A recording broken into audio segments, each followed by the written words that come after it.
para mim ainda está... Agora foi. Então, bom dia a todos. Vamos falar, então, hoje sobre o conceito de redes geográficas. E lembrar a vocês que esse conceito tem uma relação muito importante com o conceito da aula passada, que é a noção de território.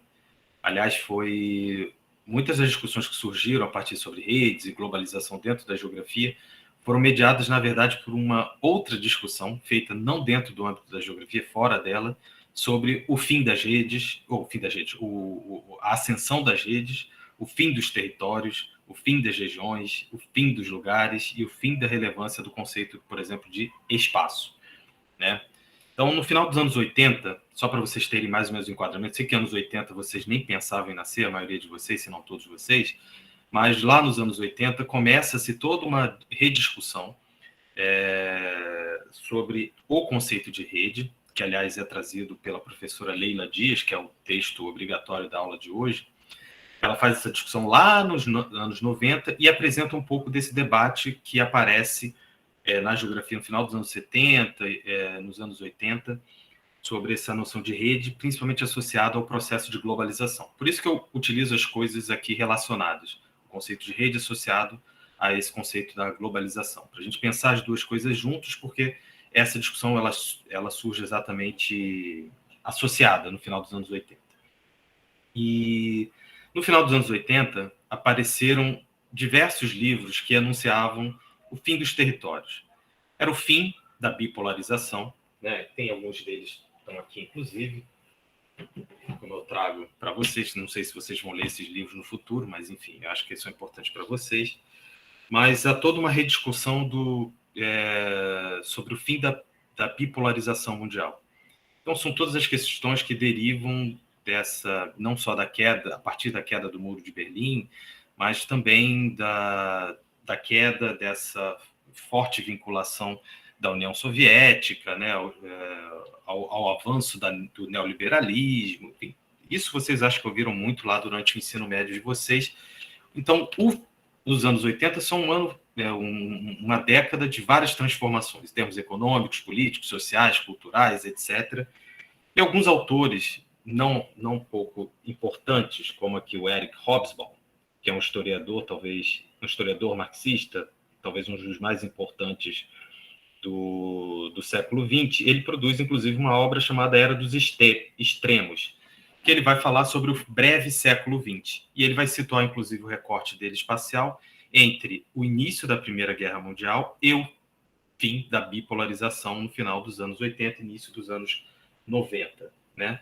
Essa obra dele é interessante porque ela também faz a marcação desse período ainda muito associado à grande importância e relevância dos Estados nacionais na execução das ações no mundo, né? Ou seja, na organização da vida política, da vida social, da vida econômica, para um mundo que, a partir de um viés neoliberal, seria cada vez mais orientado pelos interesses das grandes corporações, do mundo empresarial de um certo modo, e por aí vai.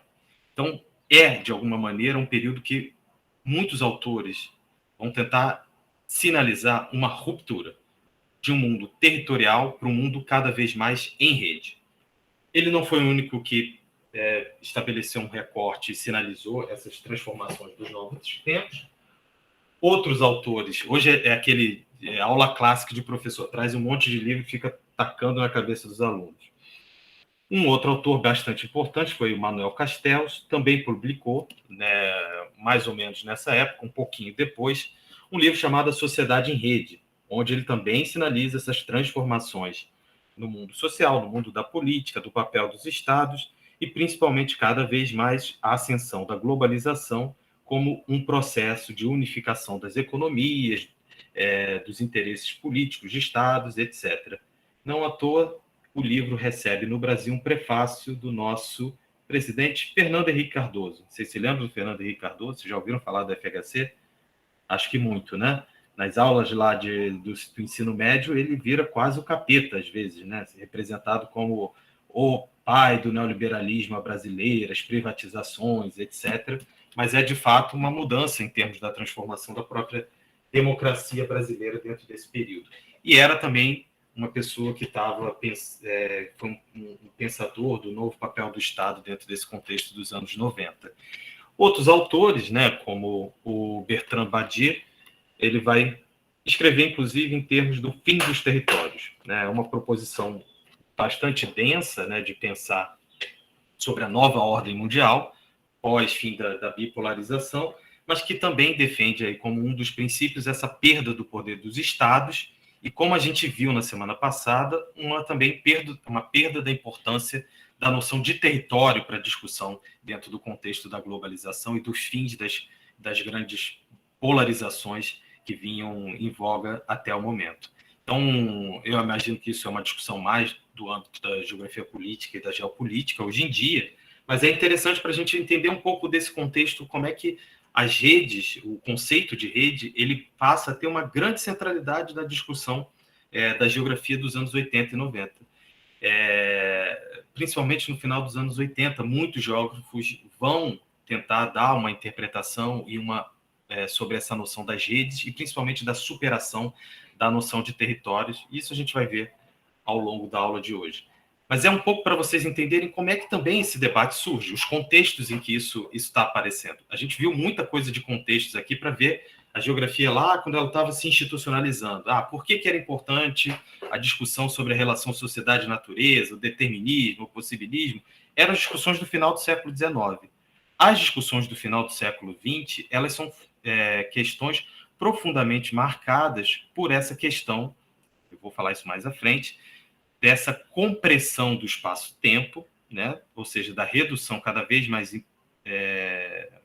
aparente na discussão das ciências humanas da espacialidade e a valorização cada vez mais da temporalidade e da circulação.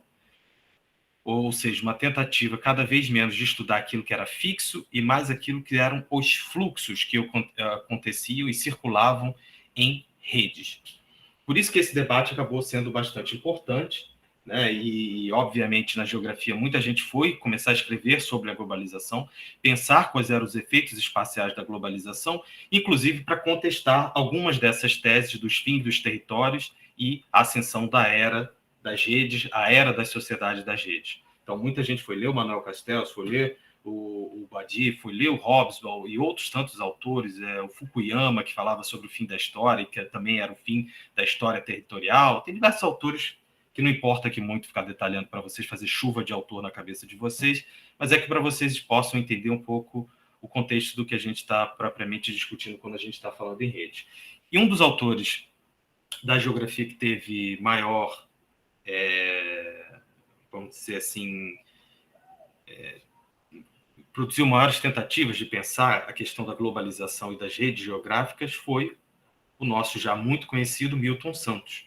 Ele tem essa pequena obra, inclusive, né, que é chamada Por uma Outra Globalização, onde ele não só estabelece uma caracterização do que vinha sendo a globalização até aquele momento, caracterização também dos autores e de como ela vinha sendo, de alguma forma, enaltecida como uma nova forma, aldeia global, agora todos os povos reunidos e de alguma forma, vistos como parte de um mesmo planeta, todo aquele excesso de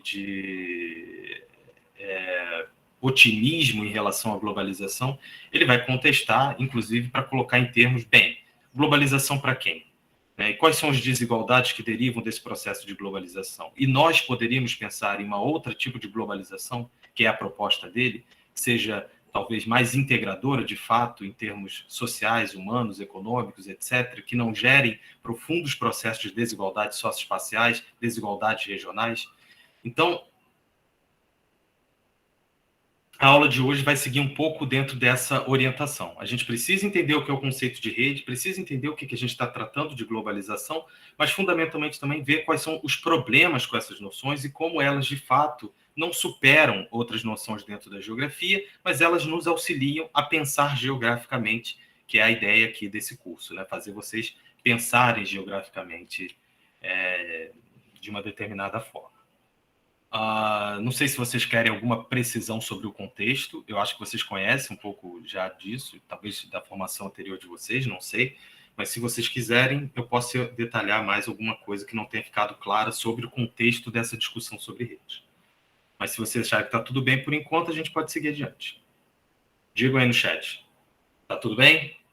Sim ou não?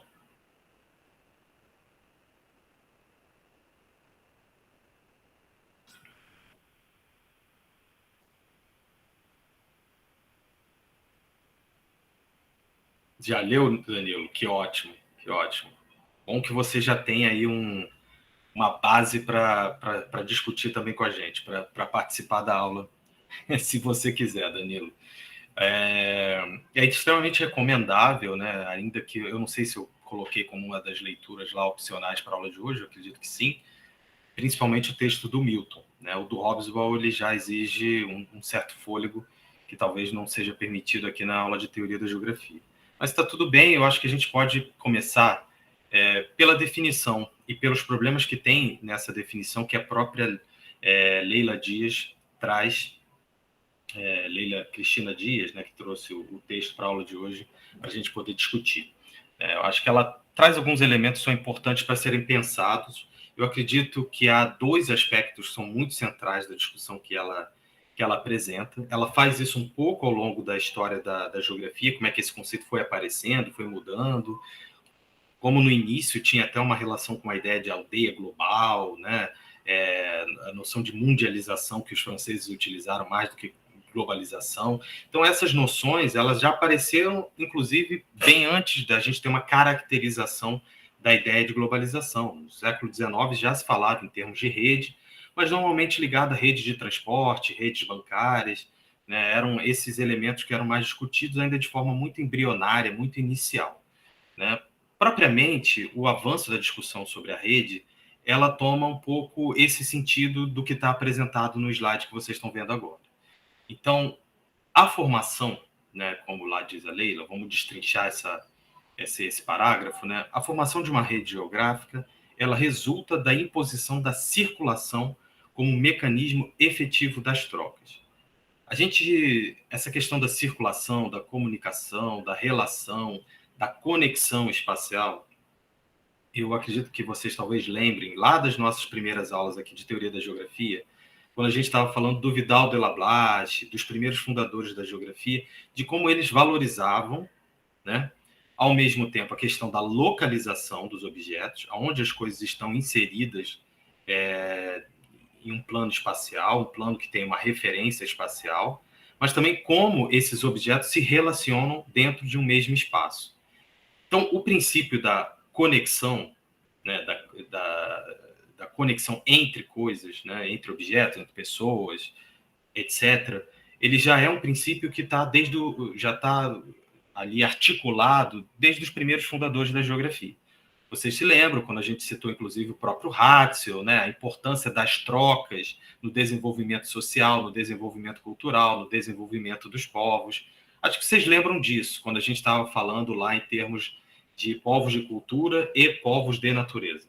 Se lembram, né? Eu acho que vocês se lembram que vocês responderam isso na prova. Como a gente acabou de corrigir, isso está vivo na minha cabeça. Então, já havia essa maneira de tentar pensar como é que se articulavam, né? É claro que não pensado ainda como uma ideia de rede, mas a importância de um atributo fundamental da rede, que é a circulação de coisas, circulação de objetos, circulação de técnicas, circulação de ideias. Então, para melhorias técnicas, melhorias tecnológicas, a gente necessariamente precisa do contato entre determinadas áreas, né? Raramente a gente vai pensar hoje, por exemplo, que existem povos que vivem em isolamento, completo isolamento. A gente sabe que ainda tem alguns que vivem nessa condição, mas hoje, praticamente, nós somos sociedades que vivem e dependem fortemente da conexão que nós temos que nós produzimos em termos espaciais. Inclusive, o princípio da conexão é importante em decisões muito simples. Quando a gente vai, por exemplo, escolher aonde morar, a gente tem que pensar em algumas estratégias relacionadas à proximidade ou à distância que a gente tem em determinados lugares. Então, se a gente quiser isolamento, a gente sabe que a gente pode, de repente, habitar determinadas áreas.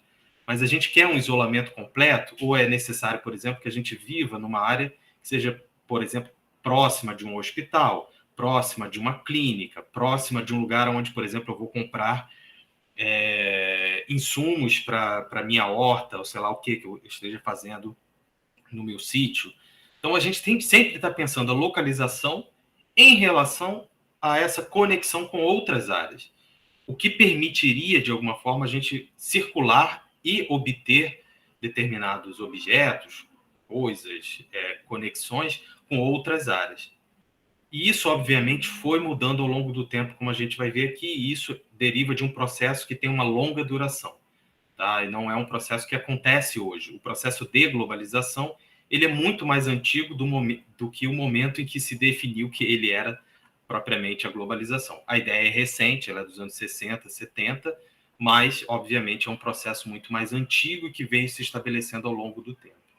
Além dessa questão da circulação, da necessidade de circulação e comunicação, que é importante nas redes, vejam vocês que não é à toa que a gente utiliza essas noções para pensar redes sociais hoje em dia, não só as redes sociais virtuais que vocês fartamente utilizam, mas até mesmo as redes sociais que se estabelecem, por exemplo, num grupo de imigrantes que chega numa cidade nova e que precisa ali se habituar. Então, talvez vocês tenham um conhecimento maior disso do que eu, mas, por exemplo, as igrejas, né, os grupos, por exemplo, os grupos evangélicos, pentecostais, usam muito desse recurso, né? De ao chegar uma pessoa nova na cidade, que é daquele grupo religioso, de inseri-la dentro de um novo contexto social, de uma nova rede social que vai permitir, inclusive, que a pessoa consiga arranjar um emprego, um lugar para morar durante um tempo, etc. Então, o estabelecimento dessa forma de circulação faz parte do que a gente chama dessa forma que a rede, dessa estrutura que a rede vai acabar se organizando. Mas, além da questão simplesmente da circulação, o que a Leila traz no texto dela é a importância dessa rede como um mecanismo ou como uma estratégia de controle. Então, a gente viu um pouco essa noção de poder e controle na última aula sobre território, né? Lembram disso, né? Vocês lembram lá que na aula de território teve a apresentação do Caio, inclusive, que ele falou sobre os territórios em rede, o território do narcotráfico, das milícias, como ele, ao mesmo tempo que ele aparece dentro de uma estrutura territorial, ou seja, ele delimita, de fato, uma área que está sob o seu controle, ele também se articula em rede com outras áreas que compõem, às vezes, não só o território de um município, de um estado, mas são redes internacionais, né? Então, se a gente pensar novamente, voltar para esse exemplo do narcotráfico e dos milicianos, a gente tem bons exemplos de ver essa articulação território-rede, né? E a rede como também uma estratégia de controle.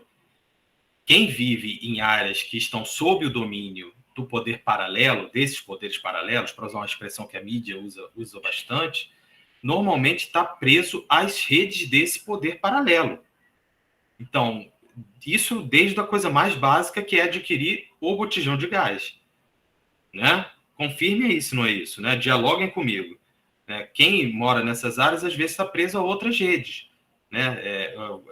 Para você ter internet, para você ter, às vezes, luz, para você ter fornecimento de suprimentos básicos, esses elementos estão, de alguma forma, constrangidos pelo poder, vamos dizer assim, mas pelo controle, né, exercido por esses grupos, né, paralelos, né, do poder paralelo, de alguma forma.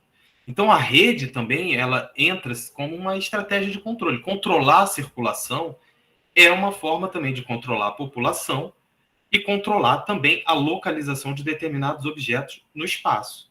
É claro que não é só o poder paralelo que faz isso, não são só os milicianos, né? Não são só os grupos, o narcotráfico, né?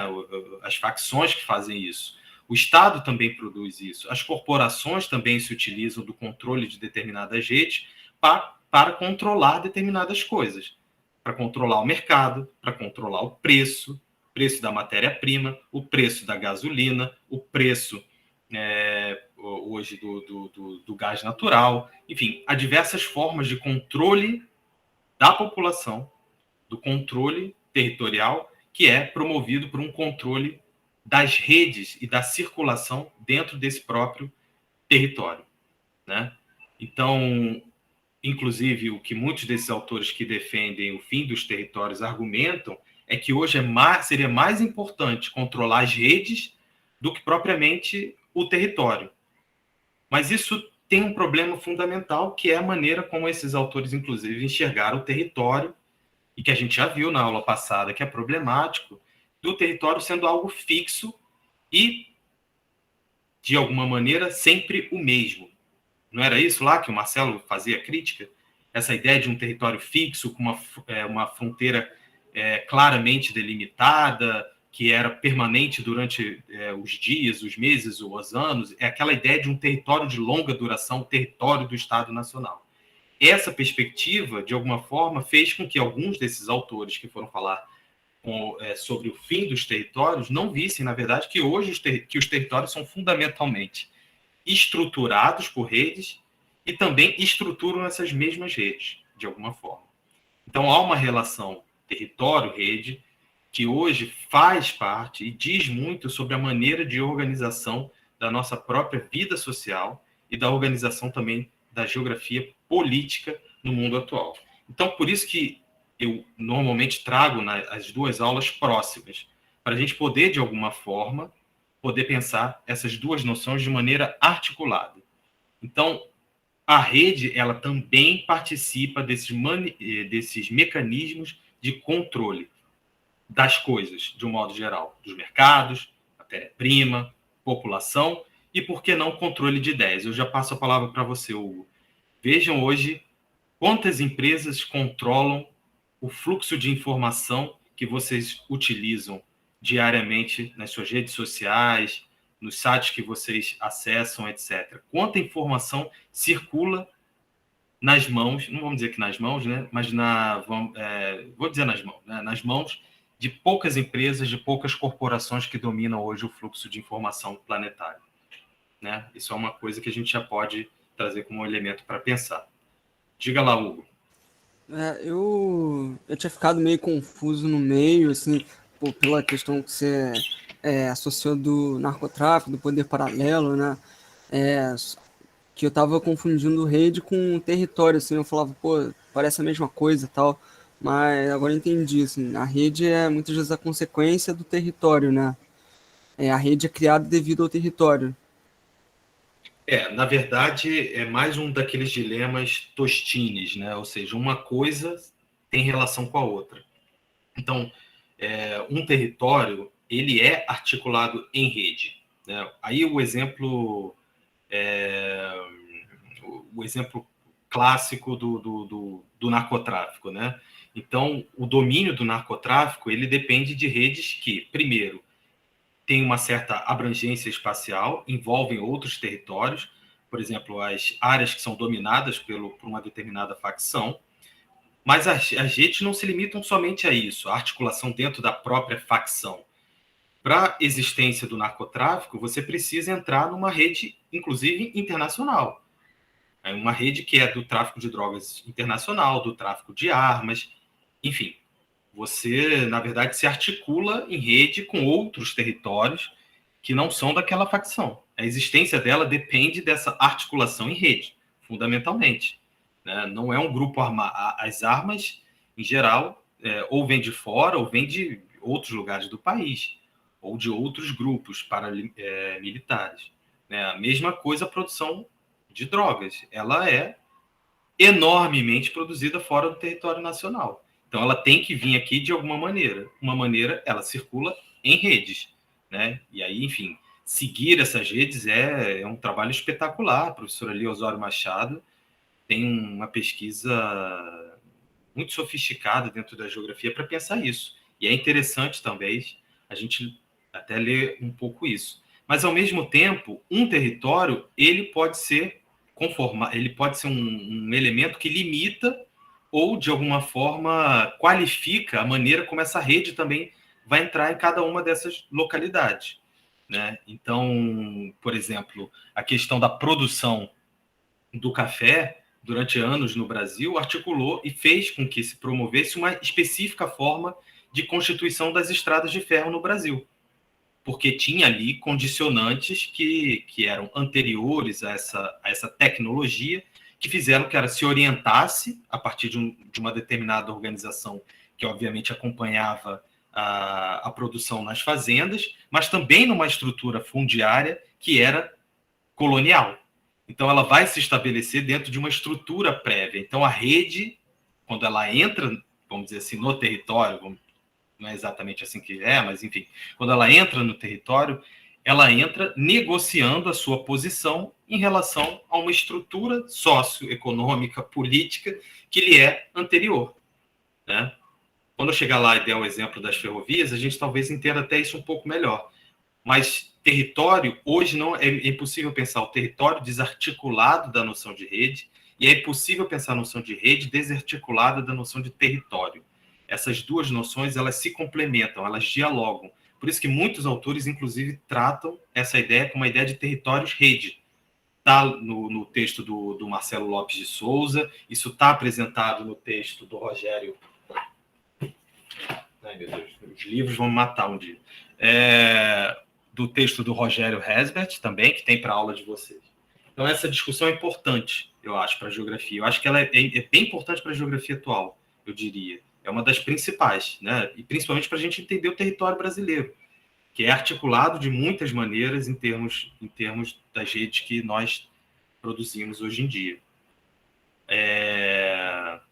Não sei se isso fica muito claro. Eu vou trazer os exemplos que eu acho que ajudam talvez a esclarecer isso. Mas não sei. Para mim, não, clareou bastante, ficou perfeito, sim. Agora eu acho que ficou mais fluido, né, o entendimento. Obrigado. Ok. Qualquer coisa vocês me perguntem, gente. Vamos lá. Eu acho que é o que é interessante também dentro desse processo. A gente tem ainda hoje, muitos trabalhos, né, que são desenvolvidos para pensar as redes, mas para pensar não só os fluxos, né, que acontecem na rede, o que circula, mas também pensar a noção de centralidade, ou seja, quais são os nós que irradiam, organizam e, de alguma forma, fazem a articulação de todos esses fluxos. Então, tem pessoas que trabalham na perspectiva desses nós sendo, por exemplo, as agências bancárias, ou uma determinada... ou as filiais de uma determinada empresa. Ou seja, é um ponto fixo que emana decisões para a rede, não é isso? Ou recebe decisões de outros nós que estão de alguma forma articulados em rede. Outros falam da centralidade das cidades, porque as cidades, principalmente as metrópoles, a gente já viu isso aqui, né? Acho que algumas vezes, inclusive, de que as cidades elas são os centros de articulação da circulação da informação, por exemplo. Peguem a cidade de São Paulo, né? Drena boa parte da produção do interior do país, mas, ao mesmo tempo, é um centro que dirige boa parte também das decisões que são tomadas no Brasil, para não dizer na América do Sul ou da América Latina, né? Então, são centros dessas redes também. Por que isso é importante? Porque quando a gente está falando isso hoje, no momento atual, né, o texto é de 1995. Se vocês forem ler o texto, vocês vão ver que tem muitas coisas defasadas, que não seguiram exatamente aquela perspectiva que tinha sido pensada nos anos 90. É o pensamento dos anos 90. Hoje as coisas se desenvolveram bastante, né, as discussões. Mas ainda uma coisa permanece. Permanece principalmente nessa citação que vocês estão vendo do Milton Santos, no slide de vocês. As redes hoje são cada vez mais globais. Elas são produtivas, tanto as produtivas de comércio, de transporte, de informação. Hoje, todos esses elementos eles circulam em redes internacionais. Então, isso é uma mudança em termos não só quantitativos, mas também qualitativos. Em termos do que hoje a gente precisa gerar em termos de tecnologia para garantir que essa informação, que essa circulação, melhor dizendo, ocorra, inclusive, de forma quase que instantânea, ou que os custos dessa circulação sejam hoje tão reduzidos que sejam quase negligenciáveis no comércio internacional. Então, a gente vive um processo de grande aceleração e muito rápida aceleração dentro desse processo. Tá? Em 1995, Vocês têm ideia do que era um computador pessoal em 1995? O que era a internet em 1995? Tem memes na internet, né? A lentidão do processamento de informações, se eu tivesse que abrir, jamais isso que a gente está fazendo aqui seria possível na década de 90. Né? Ou seja, ter uma aula síncrona, onde eu falo com vocês, vocês conseguem ver a nossa imagem, vocês reclamam da internet de hoje, mas no passado era conexão de escada. Para abrir uma imagem no computador, uma foto qualquer, levava às vezes 5 minutos. Para abrir uma foto no computador. Então, isso há 20 anos atrás. Então, a gente tem um rápido processo de aceleração dos fluxos da informação e das conexões. Hoje, vocês entram no Shopee da vida. Qual o nome daquele outro chinês? O Arthur deve saber, o Arthur é super conectado. AliExpress? AliExpress, exatamente. Vocês compram essas bugigangas lá da China, elas chegam, às vezes, em 10 dias está na sua casa, por um preço de frete que é irrisório. Irrisório se comparado ao que a gente está falando do início dos anos 90. Mas o Milton Santos já faz o alerta para isso, né, em termos dessa integração. Eu vou chegar lá mais tarde, quando a gente estiver falando da disciplina. Mas eu acho que isso é muito importante hoje, porque isso implica na maneira como a gente pensa geograficamente esses processos. Nós não somos historiadores, nós não somos sociólogos, especialistas em ciência da informação, vocês estão se formando como geógrafos. Então, a gente está preocupado, novamente, com a lógica que preside a organização desses fenômenos no espaço. Qual é a lógica espacial desses processos? O que implica a aceleração, vamos dizer assim, o encurtamento, melhor dizendo, do tempo de circulação das coisas na organização do espaço, né? Essa era a preocupação do Milton, da Berta Becker, da Lia Osório Machado, da Leila Dias, de todas essas pessoas que eu estou aqui infernizando vocês com os nomes delas. Né? Nessa discussão, para a gente entender isso, a gente tem que entender também como é que essas redes se articularam em outros momentos também. Por isso que, para entender o processo, as redes geográficas e o processo de globalização, a gente necessariamente tem que voltar, de alguma forma, a fazer uma leitura de como redes já existiam no passado, mas elas tinham outras características, outras formas, outras estruturas, outras maneiras de serem operadas em termos espaciais. A gente precisa entender isso de alguma forma para entender também a importância do momento atual que a gente está vivendo de alguma maneira, até para sair de algumas furadas, né? Alguns discursos sobre a globalização que apareceram muito nos últimos 5 e 10 anos na vida política também das nossas próprias sociedades, para a gente poder interpretar isso com uma certa originalidade. Afinal, a ideia é que vocês saiam daqui como pessoas que pensam sobre essas coisas e não só reproduzem as ideias que vocês propriamente ouvem, né?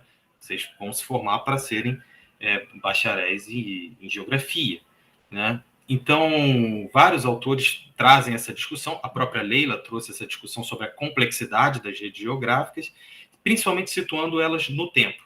É claro que isso aqui é muito resumido, mas, basicamente, eles trazem essa noção de redes pré-modernas, redes modernas, e alguns autores chamam de o que a gente vive hoje como o período das redes pós-modernas, né? O processo de extrema aceleração da globalização.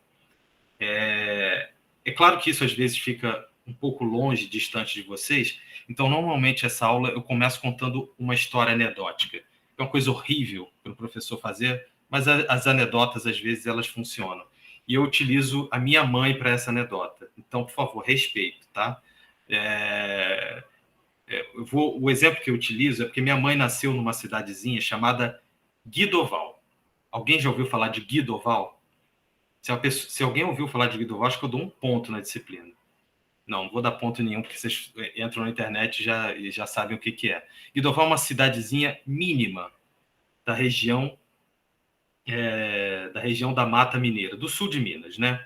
Uma região que é quase fronteira com o estado do Rio de Janeiro. Guidoval é uma cidade tão pequena, ela tem 7 mil habitantes. 7 mil habitantes. Vocês sabem o quão pequeno é isso? Uma cidade com 7 mil habitantes? Vocês já foram numa cidade com 7 mil habitantes? Não sei, provavelmente não. Acho que a maioria de vocês nasceu aqui no Rio de Janeiro, na metrópole, na região metropolitana. Eu não sei, né? Pode ser que tenha alguém de Guidoval aqui, nunca se sabe. 7 mil habitantes, só para vocês terem um pouquinho um elemento de comparação, só de estudantes de pós-graduação da UFRJ nós temos 15 mil. Só de estudantes de pós-graduação da universidade que vocês estão. A cidade de Guidoval tem 7 mil habitantes. Uma cidade de 7 mil habitantes, normalmente vocês vão notar que é um centro que tem uma rua só, tem normalmente a prefeitura, a igreja, a praça da cidade, o principal mercado, onde as pessoas fazem compra, que é um mercado, às vezes, muito pequeno, o açougue, e uma cooperativa leiteira ou qualquer coisa assim.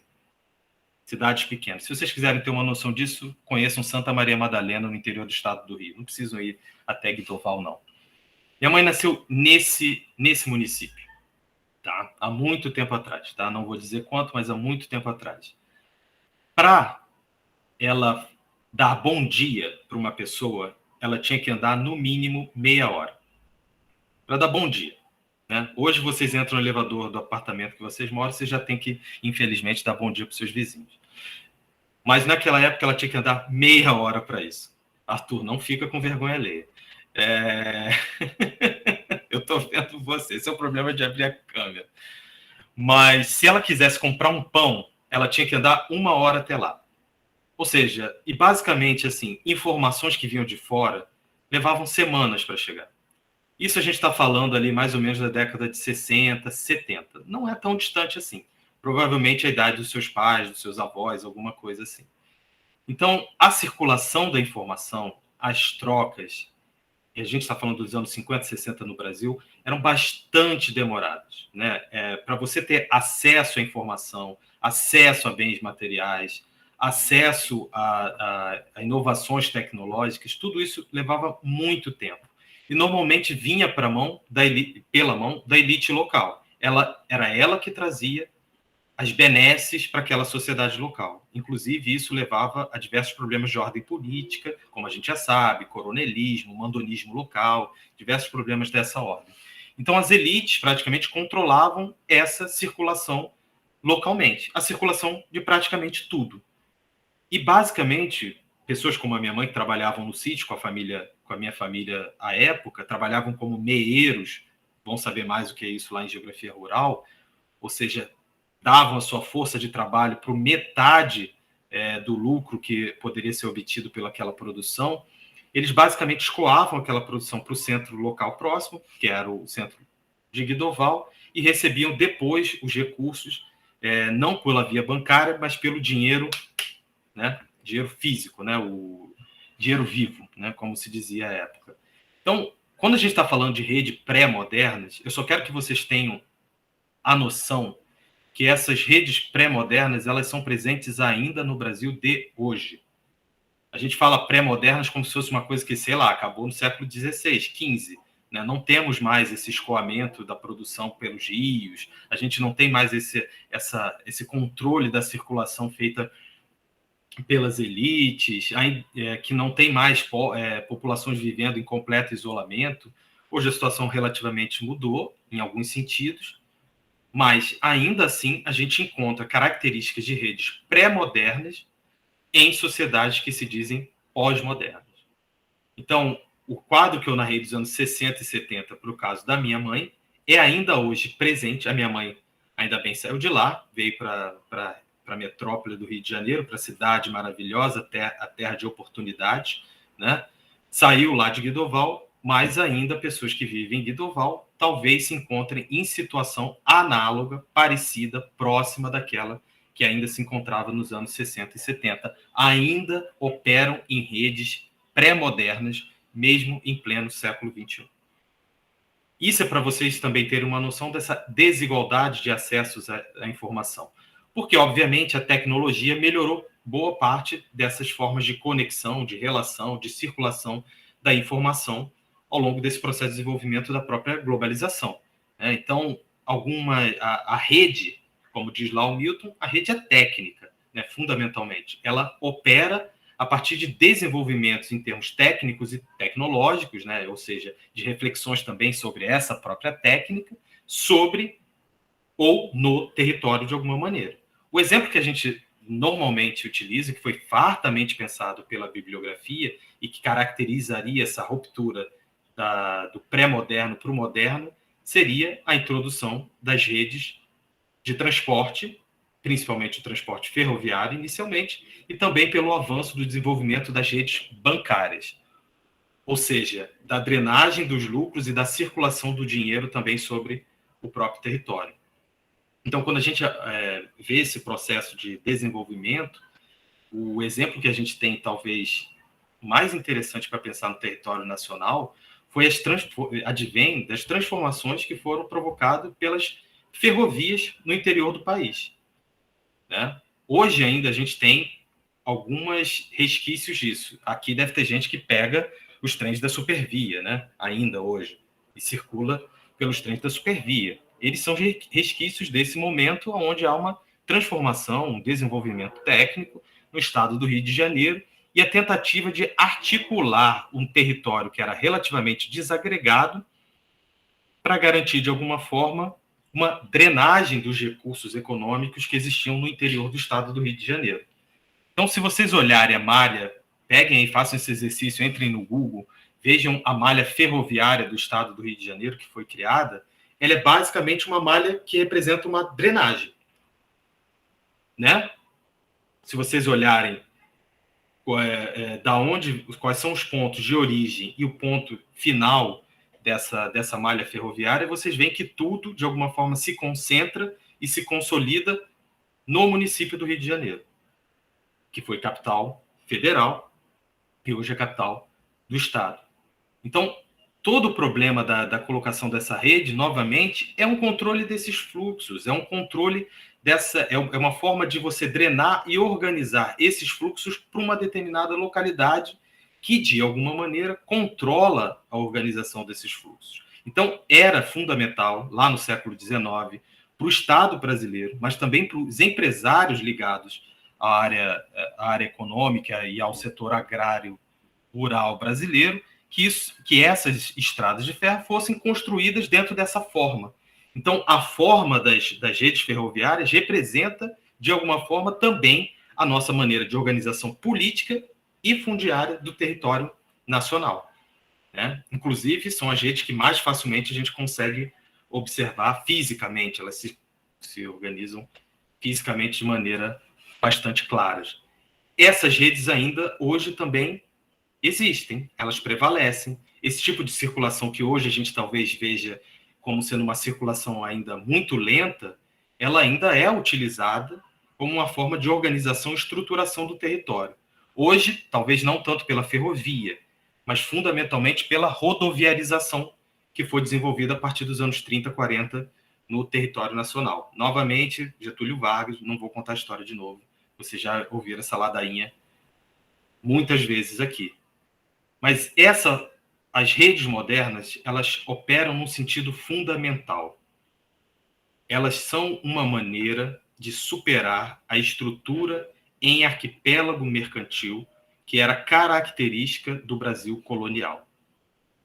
Eu já falei do arquipélago mercantil aqui, né? Sim, eu acho que a gente já discutiu isso.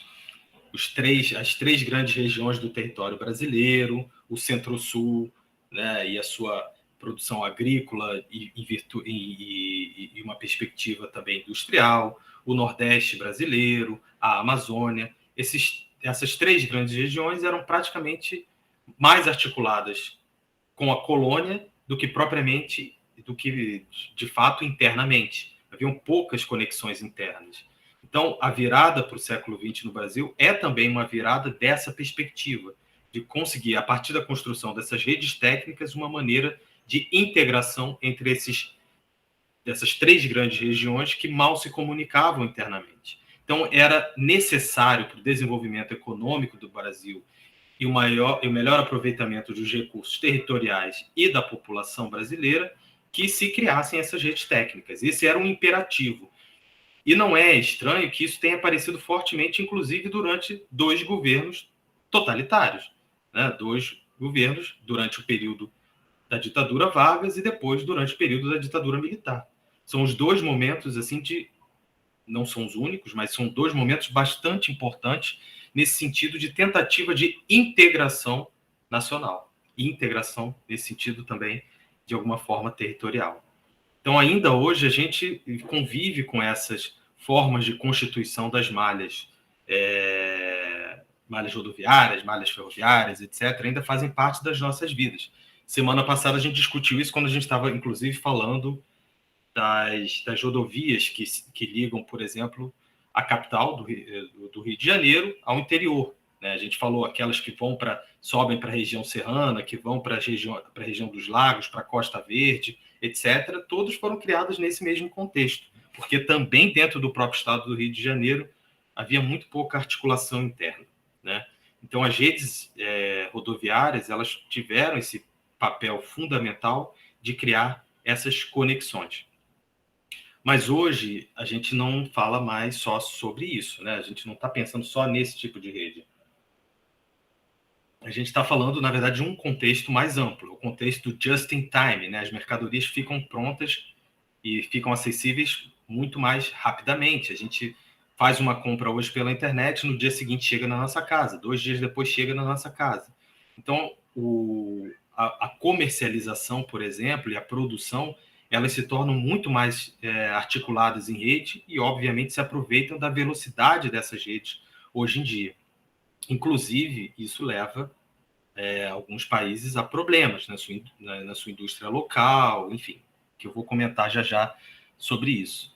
Então, quando hoje a gente está discutindo as redes, a gente precisa levar em consideração que ainda há presente, mesmo que nós estejamos de fato vivendo a pós-modernidade, que já é uma dúvida fundamental, mas o momento que nós vivemos hoje, ele agrupa essas 3 formas de organização em rede. As redes mais lentas, pré-modernas, elas ainda existem. Elas são suplementadas, ampliadas por redes também que são de características mais modernas, mais velozes, mais bem articuladas para a circulação de mercadoria, capital, matéria-prima, nos exemplos da rede ferroviária, mas também da rede bancária, que no passado ela se articulava com a rede ferroviária e hoje ela é cada vez mais informacional, né? E, obviamente, nós temos essa característica, a presença de redes que articulam, na verdade, mercados e cidades que vivem 24 horas por dia, 7 dias na semana, ou seja, cidades que não dormem, num certo sentido. Então, enquanto nós estamos aqui tendo essa aula interessantíssima sobre redes geográficas, do outro lado do mundo operam-se redes bancárias, redes informacionais, né? O mercado especulativo está em plena movimentação. Então, várias coisas acontecem ao mesmo tempo e, de alguma maneira, a gente tem essa operação contínua de determinadas ideias, informações e pessoas também que circulam pelo mundo. Isso foi possibilitado por diversos avanços tecnológicos, que eu acho que não cabe aqui dizer para vocês já estão cansados de saber sobre isso, né? Ou seja, avanços na área da aeroviária, avanços na área cibernética, avanços na área dos transportes, avanços também nas áreas do consumo e das formas de relação de consumo também, com ampliação de crédito, ampliação do uso de cartões de crédito internacionais. Então, hoje, diversos mecanismos operam dentro dessa lógica 24 horas, 7 dias por semana, que a gente vai chamar aqui de 24 por 7. Então, as redes, elas operam também incessantemente, constantemente, a todo momento. Não são redes que se ativam apenas em momentos bastante específicos, por necessidades de caráter local. Aliás, essas redes são cada vez mais de característica global, como disse lá o próprio Milton Santos. Então, hoje, ao mesmo tempo que as pessoas que vão entrar agora não vão entender nada, né? Mas ao mesmo tempo que a minha mãe levava para ir até o mercado comprar pão numa padaria, ou seja, 1 hora de deslocamento andando, hoje é o tempo que a gente leva para chegar até São Paulo de avião comercial. Então, isso empreende, obviamente, transformações na maneira como a gente vai pensar as redes geográficas e também a sua complexidade no mundo atual. Então, assim, chegando no final dos slides, eu gostaria de saber se está clara essa ideia de que, por mais que a gente consiga fazer essa diferenciação técnica das redes por esses 3 períodos que vocês estão vendo em tela, vocês conseguem compreender que, na verdade, não é que um supera o outro, mas que, de fato, essas três formas de articulação em rede elas ainda estão presentes no momento atual. Isso fica claro para vocês? Digam no chat, abram o microfone, qualquer coisa assim. Sim, Sim? para mim tá tudo certo. Na verdade, assim, de certa forma meio que uma evolução uma da outra, né? Assim, antes o que a gente fazia é, a pé, é como você justamente falou, né? Assim, a gente percorre 1 hora de avião até São Paulo, da mesma forma como sua mãe antigamente tinha que comprar pão a 1 hora da mercearia, né? Assim, a gente alcançou distâncias muito mais longas em um tempo muito mais curto, né? Sim, a gente tem, na verdade, o que se chama uma compressão do espaço-tempo. Eu vou falar dessa noção que parece um pouquinho complicada, mas é bem importante que o David Harvey, que é um autor também que vocês vão ler bastante ainda na graduação de vocês, ele traz para pensar essa articulação rede-território, inclusive.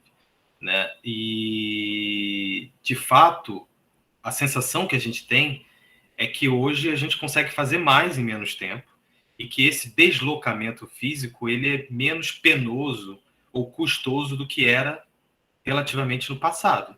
O gasto de energia empreendido, né, ele parece ser aparentemente menor. E parece que as barreiras físicas, as barreiras territoriais, como se dizia, elas também sumiram. Aliás, esse foi um discurso recorrente da globalização, né? É o fim das barreiras, né? O fim dos limites, né? O fim da dependência do espaço físico, daquilo que é fixo. E o que a gente vê hoje observando é que essas barreiras elas ainda estão bem presentes, elas ainda são muito importantes. Não é qualquer pessoa que circula com facilidade no nosso mundo atual. Isso também deriva de um processo de extrema desigualdade, que talvez possa ter sido, vou falar disso mais adiante, acelerado, inclusive, nesse processo da globalização. Então, é importante ver que, em alguns aspectos, nós temos aí visões muito positivas e, de outro lado, visões que, na verdade, colocam a globalização como um problema, de fato, a gente pensar nas sociedades atuais. Eu acho até alguém aqui, em algum momento, até citou, não tenho a memória, mas essa questão do globalismo, globalitarismo, etc., que apareceu muito nos discursos políticos atuais. E é curioso como lá vou eu derivar. Na geografia política, né, na política, na discussão sobre a política, de um modo geral, tem uma teoria que é a teoria da ferradura, que o Arthur deve conhecer, né? Que às vezes, bem, a gente tem polarizações entre. Eu não quero entrar nessa discussão, mas enfim, que assim, a gente tem polarizações entre a extrema direita e a extrema esquerda, que são de espectros políticos às vezes extremamente discordantes, mas que pode chegar em algum momento dentro dessa tese da ferradura a se dobrar e eles se aproximarem muito em relação a algumas discussões. Essa discussão fortemente reativa à globalização e ao globalismo é uma coisa que aproxima muito a extrema esquerda e a extrema direita hoje em dia, o que é curioso, eu acho, para pensar os sistemas políticos e a organização da política, mas isso não tem nada a ver com a aula. É só porque isso me fez lembrar essa noção. Desculpa ter viajado um pouco. Eu não vou explicar isso não, gente. Eu realmente vou passar por cima disso. Que isso é, inclusive, bastante polêmico. Então, o que a gente está vendo e um pouco do que a gente pôde perceber e o que é importante para a geografia dessa discussão das redes e dessa complexidade, e que eu acho que a Leila traz no texto para a gente poder pensar, inclusive, sobre a ideia de globalização, é que a rede, ela de fato aparece para nós da geografia como uma forma gráfica. É uma maneira gráfica da gente poder representar a circulação e as relações de poder que estão envolvidas nessa circulação, no movimento de coisas no mundo. Voltamos lá ao Paulo César novamente. A gente produz imagens para pensar, não era isso? Nessa ideia fundamental lá dos quadros. Então, vai lá o Humboldt, faz aquela viagem à Colômbia, ao Equador, faz todo aquele tour, né, para produzir um quadro da natureza. Esse quadro da natureza ele está preocupado em saber a posição dos objetos, as conexões entre eles, para poder aí pensar e chegar a algumas conclusões. Esse é o princípio básico lá da classificação física, a classificação da natureza produzida pelo Alexander von Humboldt. Esquece isso está lá no passado da disciplina, mas é importante a gente lembrar que o Humboldt fez isso, e os geógrafos também, quando pensam a noção de redes, eles também estão, de alguma forma, sempre preocupados em conseguir produzir uma informação gráfica dessas relações, de como a coisa circula no território de alguma maneira. As estradas de ferro, bem, pega a malha ferroviária, coloca isso no mapa e vamos pensar como é que isso se articula com outros aspectos. Essa é uma forma fácil de fazer. Pensa também nas circulações de informação. Quais são os centros de gestão e decisão dentro de um território nacional? Quais são os centros de gestão e decisão de uma determinada empresa? Quais são os centros que articulam a informação bancária dentro do território? E isso, como rede, pode ter, obviamente, ali uma formação, uma forma gráfica que pode ser reproduzida num determinado suporte, qualquer que seja, um mapa, um gráfico, etc. E isso vai permitir que a gente possa entender as relações espaciais.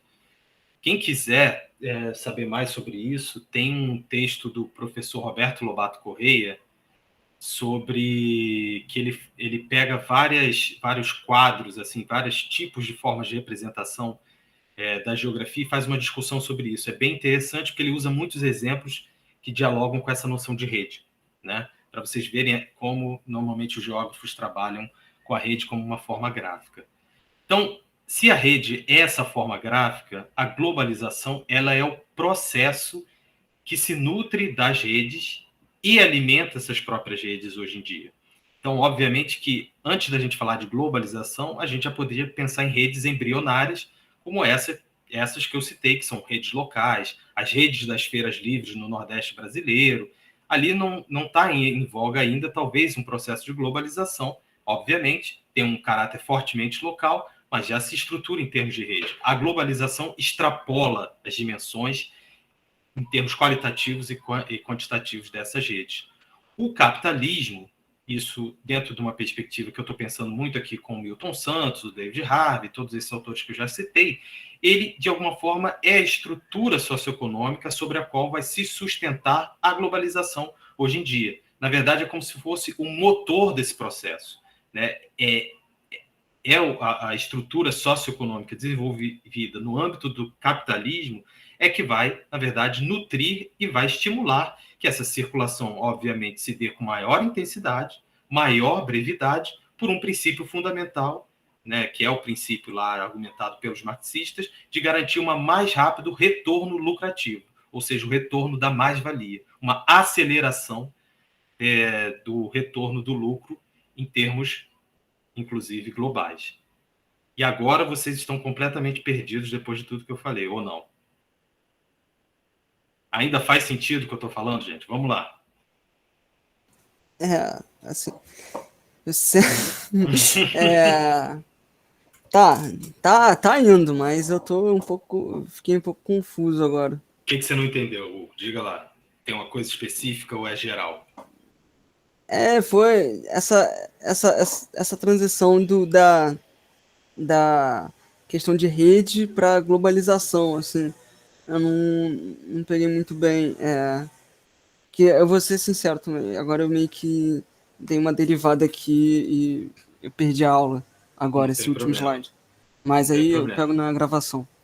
A deriva, como dizem os situacionistas, é importante também para pensar outras coisas. Mas deriva e volta, né? Não fica lá na deriva, não, porque vocês se perdem e nunca mais voltam. Mas tentando explicar de uma forma mais simples, a globalização, ela obviamente não é um objeto puramente e exclusivamente de um determinado sistema econômico, né? Um sistema de organização da vida econômica, como o capitalismo. Mas é no capitalismo que ela, vamos dizer assim, alcança o seu ápice, o seu auge, e é dentro do capitalismo que a globalização é fortemente estimulada. Para um capitalista, é fundamental que a sua mercadoria, vamos botar assim, nos princípios mais básicos da noção do capital. É fundamental que você tenha uma coisa chamada mercado, não é isso, gente? Se vocês têm um produto para vender, vocês precisam de alguém que compre, não é isso? Um mercado local, ele tem um problema de escala. Ele rapidamente ele se satura por aquela população que vive dentro daquela área. Pensando um capitalismo desenvolvido para o emprego e para um consumo em massa, ou seja, a gente quer que o maior número de pessoas consuma o nosso produto, e é isso, obviamente, que vai gerando cada vez mais uma maior mais-valia, a gente consegue obter mais lucro, não individual, mas pela produção total. Então, a gente quer cada vez mais ampliar os nossos mercados e as nossas pontes que a gente faz com outros lugares. Então, a globalização é uma maneira de ampliação de mercado, fundamentalmente. Mas não é só uma questão de escala, vamos dizer, nesse caso, geográfica, né? Uma escala espacial, aumentar a produção em escala. É a questão de uma aceleração do tempo, do retorno desse lucro também. Então, se a gente melhora os mecanismos de comunicação mais rapidamente, matéria-prima, trabalhadores e também a circulação do produto final, vai adquirir, né? E com isso a gente tem uma aceleração das trocas. A aceleração das trocas faz com que o meu capital de giro, né, o capital que eu tenho disponível para reinvestir na minha própria produção, ele mais rapidamente entre em circulação. Então, acelerar o tempo e ampliar o meu horizonte espacial de vendas é fundamental dentro de uma perspectiva de um capitalismo que prevê uma produção e um consumo em massa. Então, a globalização é um processo que auxilia fundamentalmente esse tipo de estruturação da economia. Por isso, inclusive, e aí tem a diferença fundamental, acho que a relação entre capitalismo e globalização ela é mais fácil para vocês entenderem, eu imagino que isso já foi tratado em outros momentos com vocês.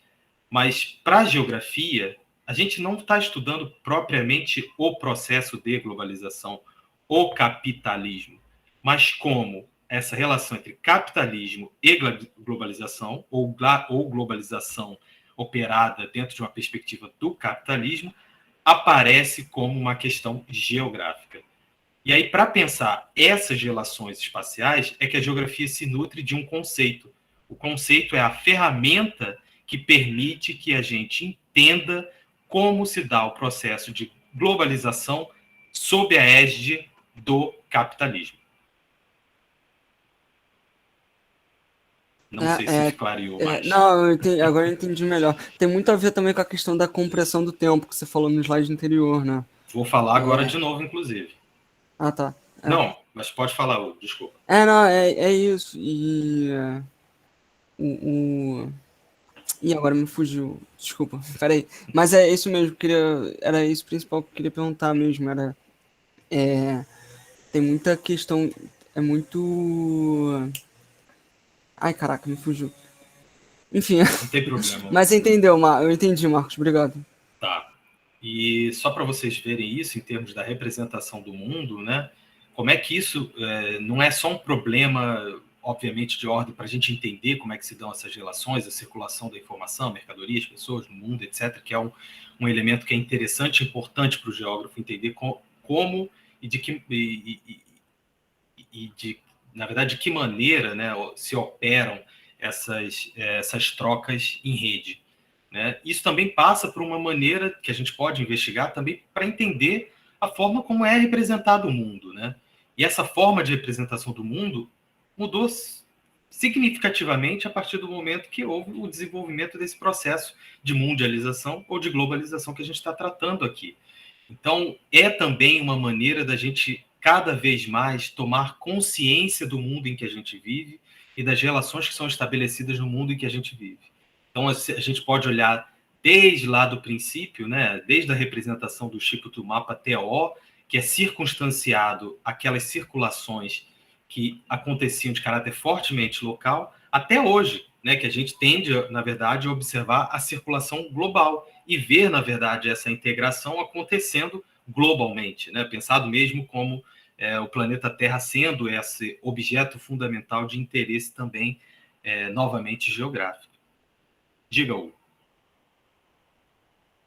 Agora eu lembrei mais ou menos o que eu queria dizer, assim, a globalização ela é estritamente de um modelo capitalista, certo? Porque não houve nem a possibilidade do socialismo soviético entrar nesse período de globalização e tal. Então, o que a gente entende como a globalização é a globalização sobre um espectro capitalista, né? Um espectro desse mundo contemporâneo. Então, Hugo, eu vou te dizer assim, em geral, se você for olhar a bibliografia sobre o tema, a discussão é capitalismo e globalização. Mas, às vezes, se a gente estiver falando particularmente socialismo, né, você chamou a atenção da União Soviética dentro desse processo, ela também, de alguma forma, se estrutura, de alguma maneira, como um projeto, se estrutura como um projeto global. Aliás, lá nas teses do próprio Marx, uma das questões fundamentais era a superação do capitalismo e a imposição de uma outra forma de se pensar política, economicamente, a vida em sociedade, que era também mundial, né? Trabalhadores de todo mundo univos, né? Então, o princípio da estruturação de articulação em rede, pensado o mundo, ele também está lá no germe do próprio socialismo. Mas essa eu acho que é uma questão de controvérsia, uma questão de debate, inclusive. Porque, geralmente, o debate sobre a globalização ele se estende e se limita somente ao capitalismo, inclusive no sentido de que pós-queda do muro, pós-fim da bipolarização, é o capitalismo que, vamos dizer assim, se estabelece sobre qualquer outra forma. Mas é uma coisa para se pensar, não é uma coisa que eu quero dar uma resposta para vocês, não. Eu veria com bastante dificuldades essa sustentação. Eu acho que o capitalismo ele se beneficia de forma específica do processo de globalização, mas ele não é a única maneira. Obviamente, a gente não está falando aqui do feudalismo, das formas de organização pré-capitalistas, elas têm, obviamente, uma outra orientação, talvez no sentido escalar mais local, regional, não sei, mas talvez isso não seria implementado e pensado da mesma forma para o socialismo, ainda que é a maneira como os textos que vocês estão lendo abordam, tá? Por isso que eu não quero colocar esse problema para vocês aqui na aula. Mas fica para vocês pensarem, vocês têm muitas disciplinas que vão voltar nisso. Se já não estão tratando, né, geografia do mundo contemporâneo, população, depois tem geografia política, geografia econômica, essa discussão aparece mais acabada lá. Mas é interessante, é um tópico de debate que eu acho que ainda precisa ser feito. Tá bom, Hugo? Não respondi sua questão, tá? Ah, perfeito. Não tem nem como responder, porque, assim, uma professora de história minha dizia isso, assim, a história não trabalha com o e se, né? E se fosse o socialismo que tivesse prevalecido Uhum. lá, a história não trabalha com hipótese, né? Trabalha com o que aconteceu. Eu nem vou entrar nessa discussão, porque aí vai ser pior ainda. Vou passar essa, tá, Hugo? Então, só para a gente chegar no que já estava sendo falado antes, sobre a questão da compressão do espaço-tempo, tem uma imagem que eu acho que todos vocês já viram, né? Aí, eu acho que a imagem, Danilo botou que é muito cedo para se pensar nisso, socialismo é muito recente.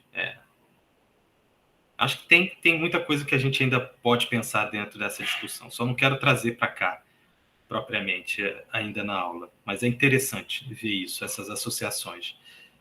Mas a imagem, né, que eu trouxe para vocês, que vocês estão vendo agora nos slides, eu acho que vocês já conhecem, já devem ter visto, né, em algum momento. Isso caiu muito em vestibular nos anos 90, 2000. É uma imagem que foi trazida pelo David Harvey, né, que é um geógrafo bastante conhecido nas suas discussões, principalmente nessa relação entre capitalismo, socialismo e as suas espacialidades, né? Enfim, tem pensado muitas questões relacionadas a isso, vocês já devem também ter ouvido falar dele. E é uma imagem que, de alguma maneira, traduz isso que a gente está falando, dessa ideia da compressão do espaço-tempo, né? Essa sensação que a gente tem de que o mundo está se ampliando, num certo sentido, cognitivamente. A gente hoje talvez tenha mais conhecimento das coisas que estão acontecendo em outros lugares do que a gente tinha no passado. Mais uma vez, voltando ao exemplo da minha mãe, né, para chegar uma informação sobre alguma coisa que estava acontecendo, de repente, no próprio governo do estado de Minas Gerais, levava semanas para se saber que alguma coisa tinha acontecido. E hoje a nossa informação, nosso acesso à informação é praticamente instantâneo. Né? A gente sabe o que está acontecendo nas eleições dos Estados Unidos, do bombardeio que teve em Teherã, do golpe militar em Mianmar. Então, a gente está sempre sabendo dessas coisas. Vocês, aliás, já trouxeram nessas aulas aqui diversos exemplos de coisas que tinham acabado de acontecer, né? Então, a gente tem muito mais acesso. O nosso campo cognitivo, nosso campo de conhecimento, ele se ampliou absurdamente. Vocês vão ver isso, né? Quando vocês tiverem que fazer uma pesquisa, quando vocês entrarem num grupo de pesquisa, começarem a fazer lá o TCC de vocês, vocês vão conseguir ter acesso a coisas que foram produzidas no século XIX, artigos que foram publicados há um mês atrás, coisas em inglês, em espanhol, em qualquer outra língua. Isso tudo é muito mais acessível, está muito mais à nossa mão. Então, parece que, de alguma forma, o mundo se ampliou.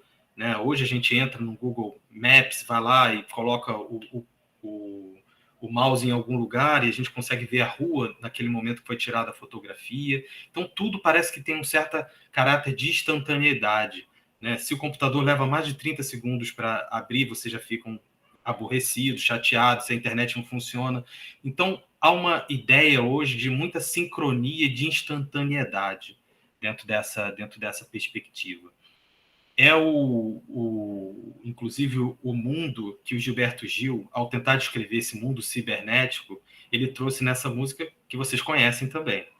Eu ia tocar a música, mas eu não sei se, se vale a pena fazer isso. Talvez para distrair vocês um pouquinho. Mas ela foi muito utilizada também. Ela é um clichê, todo mundo já conhece. É um clichê das aulas de geografia, porque os professores sempre passam isso para exatamente tratar da globalização. E ela traz noções que são, obviamente, importantes para a geografia, para a gente pensar. Antes, mundo era pequeno, né? Ou seja, no sentido cognitivo. Né? O mundo da pessoa que nasceu em Guidoval na década de 40, 50, ele era muito restrito. Era restrito ao sítio, à fazenda próxima, aos poucos vizinhos, talvez uma viagem até algumas cidades próximas, que não eram cidades grandes. Quem conhece a zona da Mata Mineira, Ubá, Cataguases, o pessoal do patrimônio gosta muito de Cataguases, né, Arthur? Várias dessas pequenas cidades que tem ali na região próxima a Guidoval, mas o mundo não parece ser muito mais amplo do que isso, né? E terra, né, muito grande. Hoje o mundo é muito grande porque terra é pequena.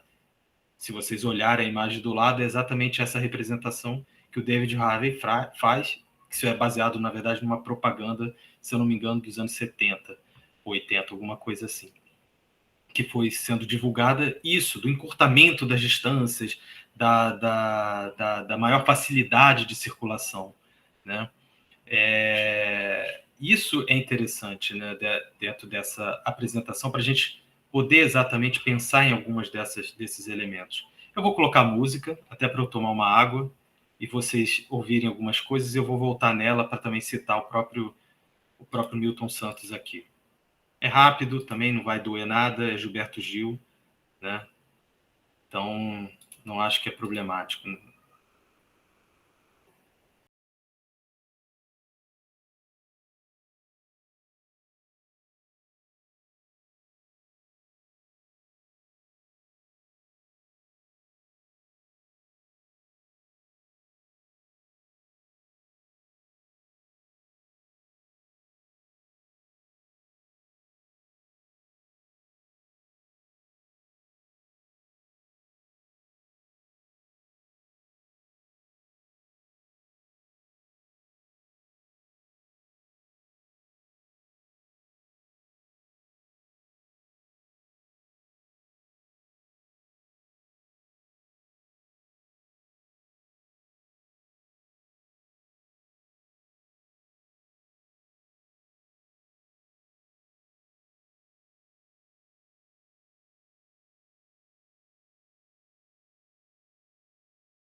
Infelizmente, eu tenho que cortar a música para vocês.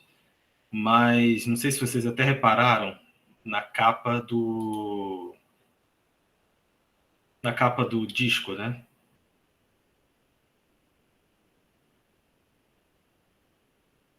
Oi?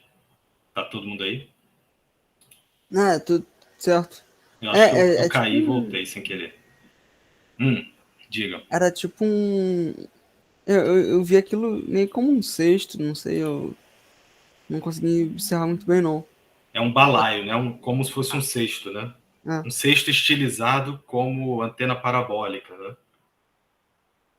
Que era exatamente uma maneira... Bem, Gilberto Gil, né? Enfim, desculpe os críticos, mas pessoa genial, assim. E é exatamente uma maneira de representar essa contradição fundamental, né? Da existência desses dois, que não dizer até dois e mais mundos, né? O mundo da parabólica, o mundo do balaio, o mundo local, o mundo global, a inserção do local no global, todas essas contrariedades, inclusive do próprio desenvolvimento da globalização. Inclusive, é uma discussão bastante interessante para a gente pensar uma outra ideia que apareceu mais ou menos nesse mesmo momento, que era a ideia da glocalização. Eu acho que vocês chegaram até a ouvir falar isso. Glocalização. Já ouviram essa expressão?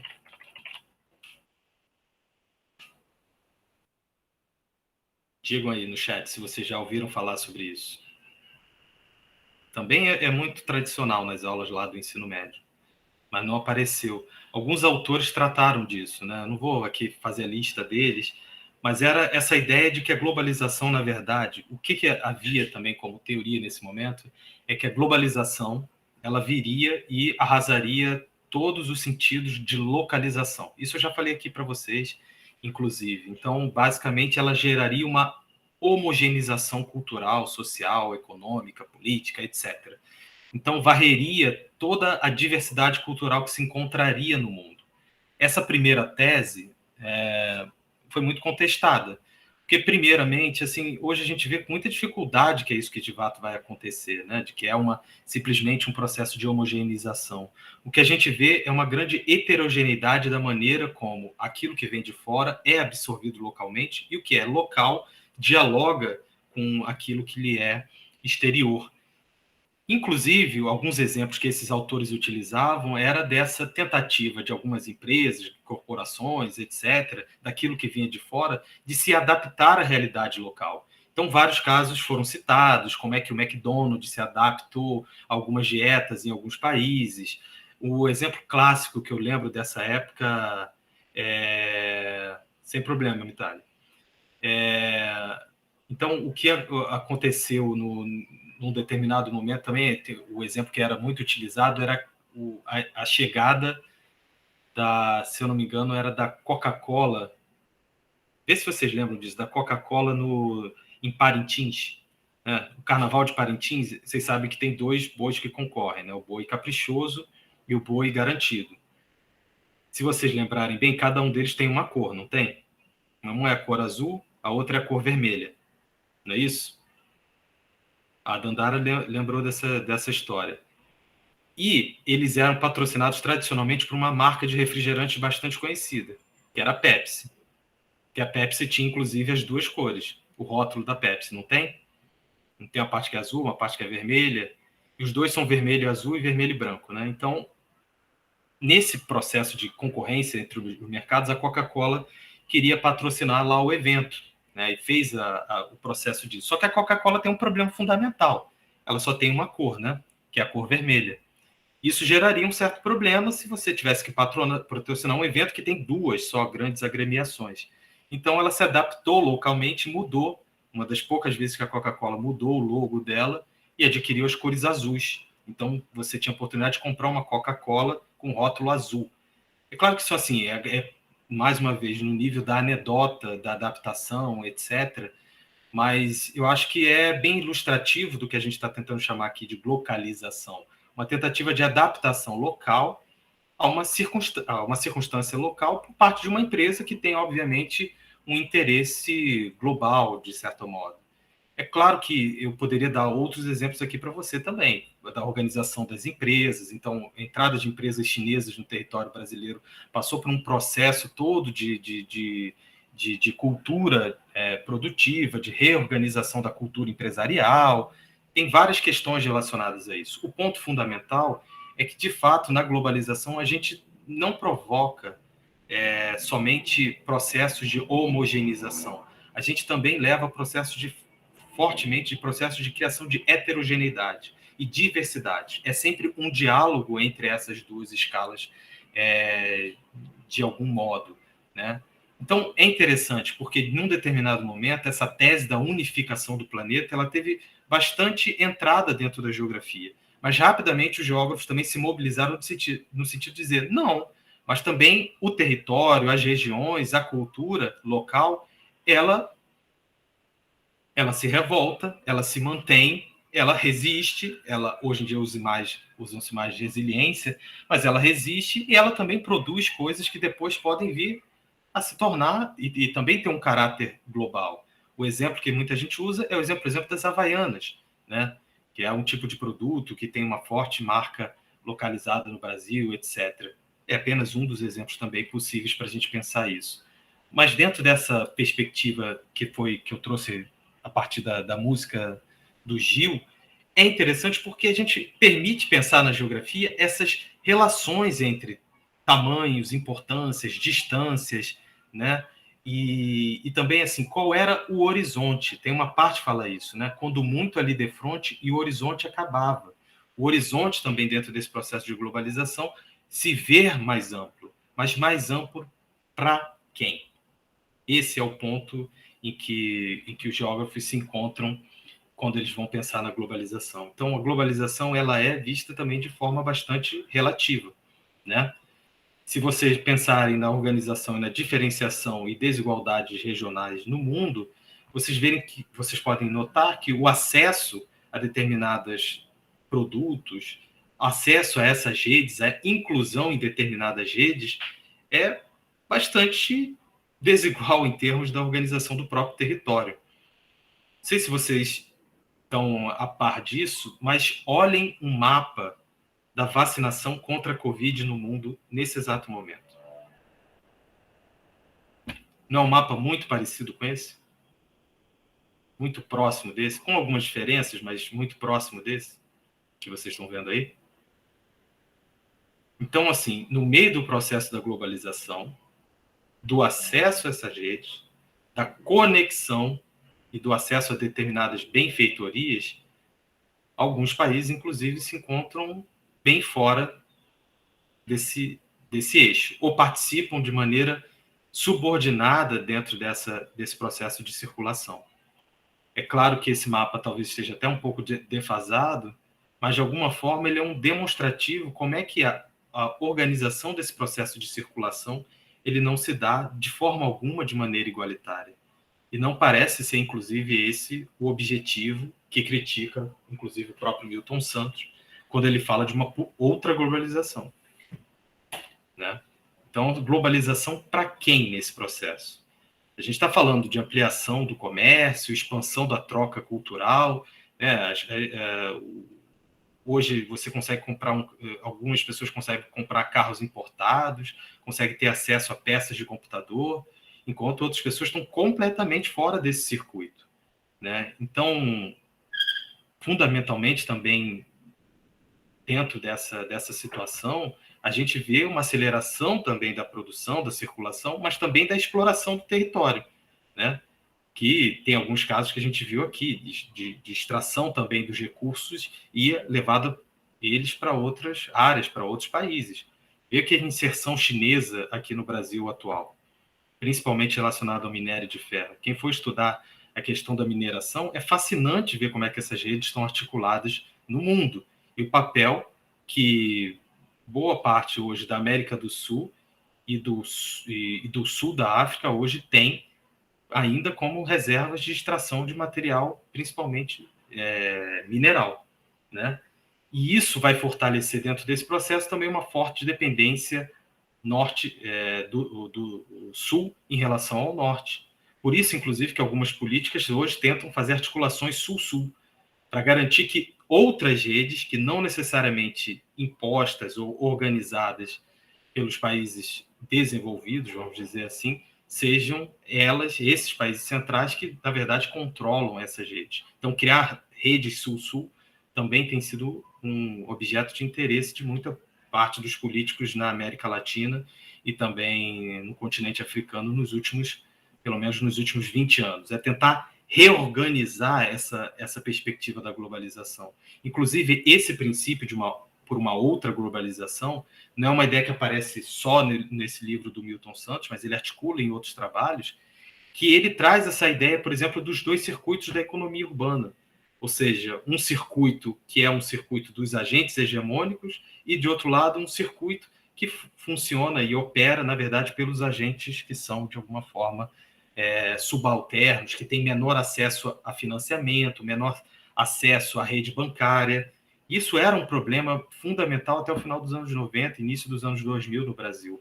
Boa parte da população estava fora desses circuitos do dinheiro, dos circuitos do mercado, dos circuitos do capital. Então, mesmo o capitalismo brasileiro era bastante precário, se não é ainda até hoje. Então, quando a gente observa o processo de globalização e como ele se organiza em rede, a gente vê que no âmbito da organização da circulação econômica mundial atual, nós ainda preservamos uma forte desigualdade que pode ser vista socialmente, pode ser vista, por exemplo, no próprio espaço urbano, como ela pode ser vista também regionalmente, dentro do território nacional, ou se a gente pensar, como vocês estão vendo na imagem, o próprio planeta Terra.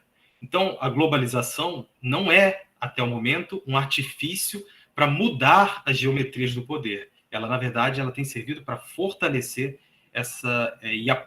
e aprofundar, segundo alguns autores como Milton, as próprias desigualdades sociais e regionais. Então, por isso que a gente sempre tem que pensar, ponderar e fazer essa questão. Bem, globalização para quem? Quem está inserido propriamente nessas redes que hoje articulam a vida econômica mundial? Eu vou passar isso mais rápido, porque eu acho que hoje eu estou falando demais para vocês. A gente está tendo pouca interação, então é mais fácil vocês acabarem derivando para outras coisas, né?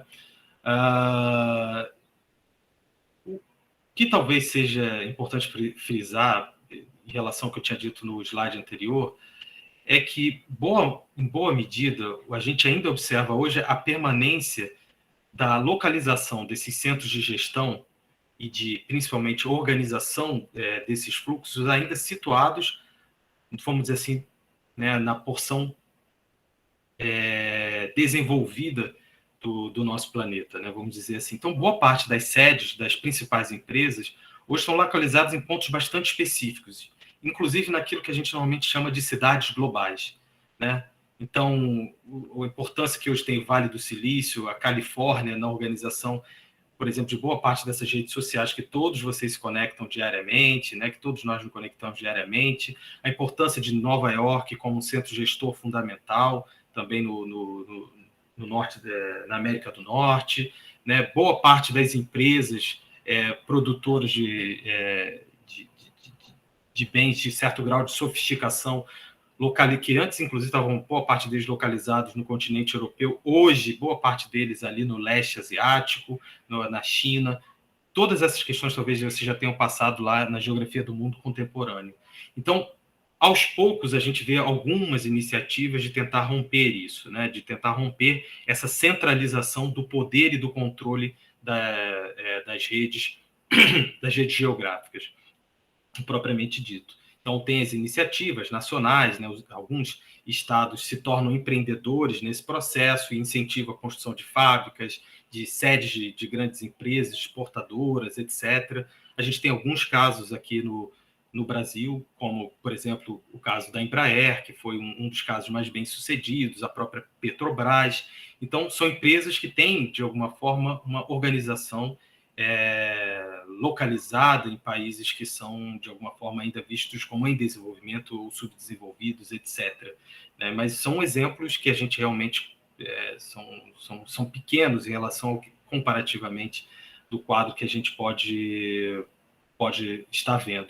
O problema disso é que muitas das circulações que acontecem hoje, por exemplo, no território nacional, eles são motivados por, ou orientados, de alguma maneira, por um controle que se dá distante, né? Que é, na verdade, produzido fora do próprio país. E esse, na verdade, é, em boa medida, boa parte da briga e da política internacional que a gente tem hoje. Isso, obviamente, não se dá só no Brasil. Se vocês lembrarem agora, recentemente, teve todo o caso do Donald Trump contra a China. E Estados Unidos e China hoje vivem, na verdade, um grande conflito silencioso, vamos dizer assim, sobre o domínio da economia internacional, que é um domínio sobre essas redes de circulação e a capacidade de controlar boa parte desses países do eixo sul, né, por exemplo. Tem outras questões, tem o endividamento dos Estados Unidos, que está, em boa medida, na mão da China, etc. Mas isso, na verdade, só reforça para a gente, eu acho, esse domínio desses centros de gestão. Então, em boa medida, todas essas redes que a gente está comentando aqui, né, essas redes do momento atual, elas estão demasiadamente concentradas e organizadas por, às vezes, uma, duas ou três cidades no mundo que controlam e gerenciam, de alguma maneira, essa circulação. Então, o que a gente vê hoje, né, além do aprofundamento da desigualdade, é uma grande hierarquização, né, e grande dependência também em relação a alguns desses centros. Centros que, às vezes, são muito recentes. Dubai, por exemplo, né, se tornou um centro importante. Xangai também é relativamente novo. Então, a gente tem algumas dessas cidades globais, dessas grandes metrópoles globais, no centro da organização dessas ações que vão se dar, obviamente, por meio dessas redes. Inclusive, articulam boa parte do fluxo e da direção do dinheiro que hoje, obviamente, está aí circulando propriamente no mundo, né? E essas grandes cidades, esses grandes centros de articulação e de circulação dessas redes, eles, independente do que a gente estiver falando, se a gente estiver falando de redes bancárias, de redes do capital financeiro, ou se estiver falando do mercado da moda, por exemplo, ou das redes sociais, eles tendem a ser quase sempre os mesmos. Eles são sempre os mesmos nós que articulam todas essas redes. Então, uma coisa que é interessante a gente olhar para isso, e acho que para o caso brasileiro é especialmente importante para a gente olhar para as nossas metrópoles, é como essas cidades, apesar de estarem no centro desses fluxos globais, como, por exemplo, a cidade de São Paulo, são também os locais onde a gente vê a maior estratificação social e também um profundo processo de acirramento dos conflitos e são também os lugares onde, normalmente, a gente vê mais facilmente a pobreza urbana. É interessante, é contraditório, mas é revelador de como funciona o processo da globalização também. Então, ao mesmo tempo que são os lugares por onde passam as riquezas do mundo, são os lugares onde aparecem mais claramente no cotidiano as mazelas desse mesmo mundo. E aparecem próximas, né? Aparecem, às vezes, uma do lado da outra. Dubai é hoje uma das cidades que tem uma das cidades mais ricas do mundo, né? Em 20 anos, basicamente, ela apareceu, né? Ela praticamente não existia muito pouca coisa 20 anos atrás. E hoje é um dos lugares onde a gente tem uma das piores relações de trabalho do mundo. As pessoas vão para lá, porque lá é onde tem dinheiro, principalmente pessoas do leste asiático, né? E muitas pessoas também, muitos indianos, etc., em busca de trabalho e recebem as piores condições de trabalho. Em alguns casos, quase análogos a uma certa escravidão. Então, vejam como é que nesse processo, contradições que precisam ser vistas e não basta para entender, observar a escala dos fluxos, né, de como as coisas estão circulando. É necessário olhar os nós, né, os nós que articulam essas redes, as cidades, os centros de operação, e como nesses lugares é que a gente vê profundamente essas contradições. Não vou falar da guerra dos lugares, isso acho que a gente pode passar para um outro momento, eu acho que não cabe aqui insistir nesse ponto, né, e de indicar que, obviamente, boa parte desse processo de desigualdade social e regional ele é alimentado por uma, hoje, grande competitividade entre os estados e entre os lugares para atração de recursos. Então, às vezes, as localidades se submetem há, por exemplo, redução de impostos, há um conjunto de submissões para poder adquirir, na verdade, o interesse de empresas que elas adentrem o território. Então, no território nacional, a gente tem diversos exemplos disso, quando aparece, por exemplo, a Ford, que abriu uma fábrica no Brasil. Aí diversas cidades que acham que podem receber a fábrica da Ford vão competir para ver qual delas tem as melhores condições, os melhores trunfos para atraírem essas localidades. Isso, às vezes, gera ainda um processo de exacerbação dessas desigualdades que a gente pode observar. Para fechar, tá, gente? Que já está chegando a hora. E aí eu abro para se vocês tiverem perguntas sobre a disciplina, sobre a própria aula de hoje, que foi mais densa também, né? Mas o que é interessante a gente pensar é não ver a globalização ou não ver a articulação em rede como algo que é necessariamente negativo ou que vai destruir ou homogeneizar território, região, lugar. Eu acho que essa ideia hoje, ela já viu que ela não tem muita força. Obviamente, quando você insere um lugar dentro de um circuito, dentro de uma rede, dentro de uma articulação em rede, ele muda, ele se transforma, né? Ele se transforma de alguma maneira. Mas a noção de rede ela é fundamental para a gente entender que, de alguma forma, aquele lugar, ao ser inserido na rede, modifica também um pouco a rede, fundamentalmente.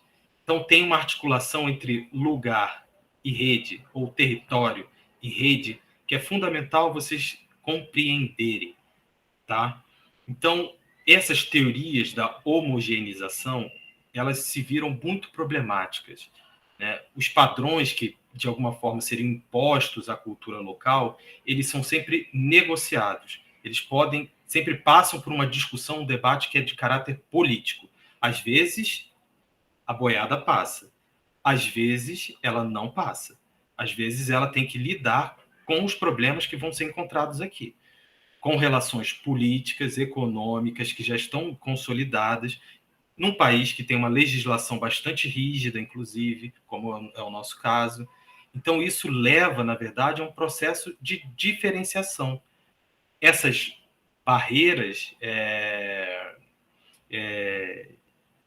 vamos dizer assim, as supostas barreiras mais tradicionais, né, as barreiras dos limites territoriais, as barreiras alfandegárias, etc., elas podem ir até caindo pela consolidação de blocos regionais, outras coisas assim, por acordos internacionais, mas exatamente porque as barreiras hoje elas são menos importantes, como diz lá o David Harvey, é que o capital tem maior sensibilidade com as variações do local.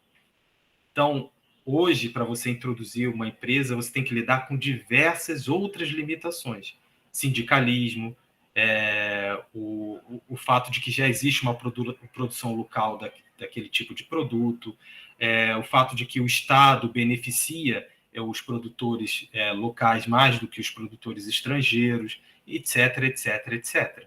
Então, hoje, o que, na verdade, se tem esse resíduo desses lugares e também um papel mais atuante do Estado nessa outra globalização é que ele crie condições de diferenciação desses lugares, para que eles se tornem, obviamente, atrativos ao capital.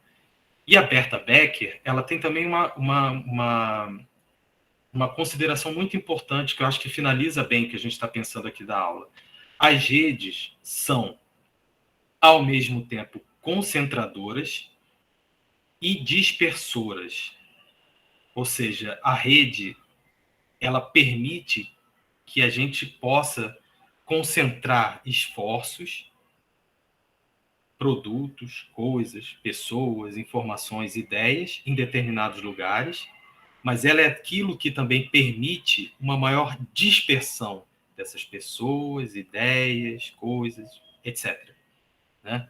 Então, a rede ela é um elemento que articula os fluxos a partir da conexão deles entre lugares, ou entre nós que compõem essa rede de alguma forma. Essas redes, elas conduzem forças que são centrípetas ou centrífugas. As redes, elas integram e desintegram. Elas destroem, mas também criam ordem espacial. O fato é que, a partir do momento que um lugar se conecta a uma rede que não é local, ele muda. E a partir do momento que essa rede, que não é local, se conecta a esse lugar, ela muda também. Porque mudam os circuitos, muda o que circula e muda a intensidade daquilo que circula. Então, acho que, se eu pudesse dizer assim, uma ideia que tem que ficar conectada na cabeça de vocês é essa. Não há um processo de homogeneização em voga, não há um fim dos espaços, dos territórios, dos lugares e da região. O que há é que, com o avanço do processo de globalização, uma maior articulação em termos de intensidade, em termos de diversidade daquilo que hoje a gente consegue entrar em contato. Vamos voltar aqui. Hoje, o mundo é muito grande porque Terra é pequena, né? Do tamanho da antena parabólica Amará. Ou seja, o mundo hoje é mais complexo, a gente possui mais relações, a gente tem mais influências de outros mecanismos, mas, ao mesmo tempo, a gente tem uma maior facilidade de conexão e de inter-relação. Isso pode ser para o bem ou para o mal, né? E não é aqui uma questão da geografia fazer um balanço valorativo. A ideia é a gente conseguir entender isso, entender as redes e principalmente a sua grafia, a forma que essas redes constituem no mundo atual. Vocês estão aí ainda? Sim, hoje foi pesado. Tudo certo. Eu posso perguntar uma coisa? Você Agora mostrou, vai lá. você mostrou meio que as metrópoles mundiais, né? As megalópolis, né? Tipo, Paris, Milão, São Paulo. Mas hoje em dia, na verdade, é muito mais importante essas novas megalópolis, né? Tipo, Dubai, a cidade de Singapura, né? Ou até mesmo Tóquio, né? Do que essas capitais que são históricas, né? Seculares, né? Assim, a tecnologia rege muito mais essa rede do que essas cidades mais tradicionais, vamos dizer assim. Eu diria assim, sim e não, num certo sentido, né? A gente ainda tem a permanência de, vamos dizer assim, cidades grandes, metrópoles, que são importantes há muito tempo. Londres, Paris, Milão, são bem tradicionais. Ainda hoje são nós importantes, acho que de todas essas, até Londres hoje é uma das mais importantes de articulação, porque também elas se localizam e articulam não só um grande mercado, mas redes que, como disse para vocês, são bastante tradicionais também.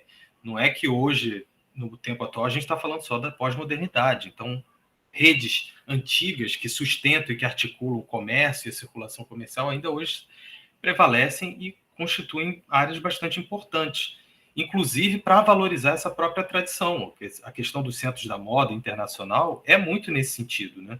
São centros tradicionais que sempre foram, de alguma forma, vitrines para outros lugares do mundo. Agora, sem dúvida que a gente está no momento, e aí eu peço que vocês pensem se vocês concordam ou não comigo, mas a gente está num momento particularmente que tem uma diferenciação em termos de conteúdo, de intensidade, de diversidade, que não tem um referente histórico para a gente poder também comparar. Então, a gente tem hoje cidades, megalópolis, que nascem em 20, 30 anos.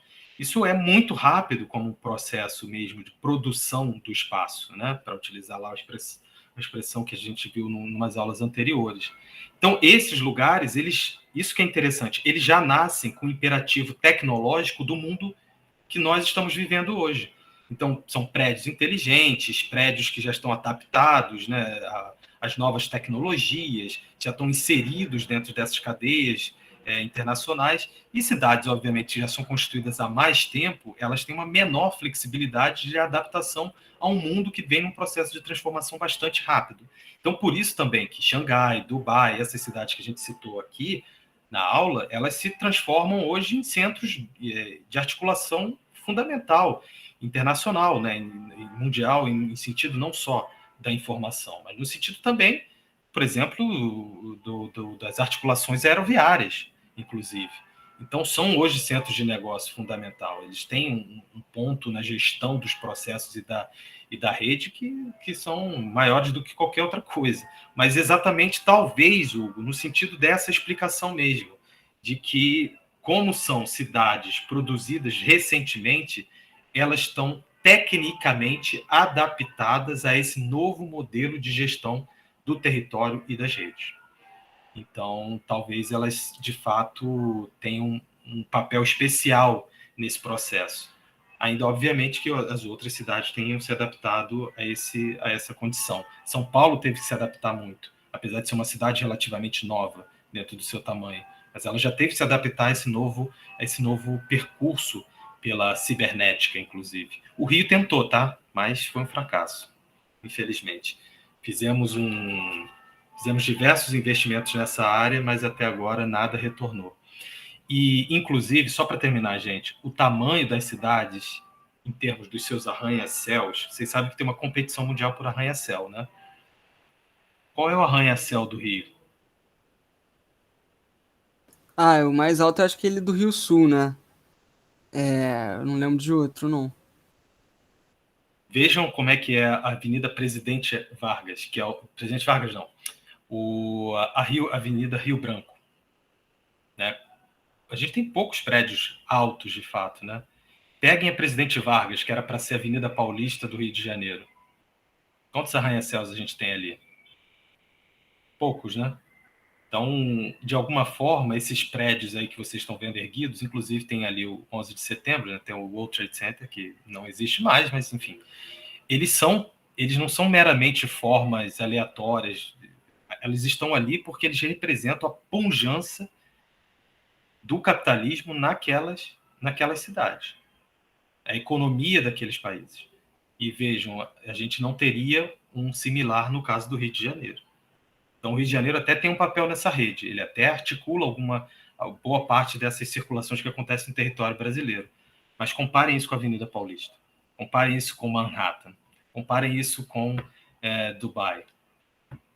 Então, assim, a gente vê na forma também um pouco desse processo de globalização não é mera ostentação nesse caso, né? De fato, é uma representação da centralidade desses lugares na organização, no controle da circulação, que é a definição lá do nosso primeiro slide da aula de hoje.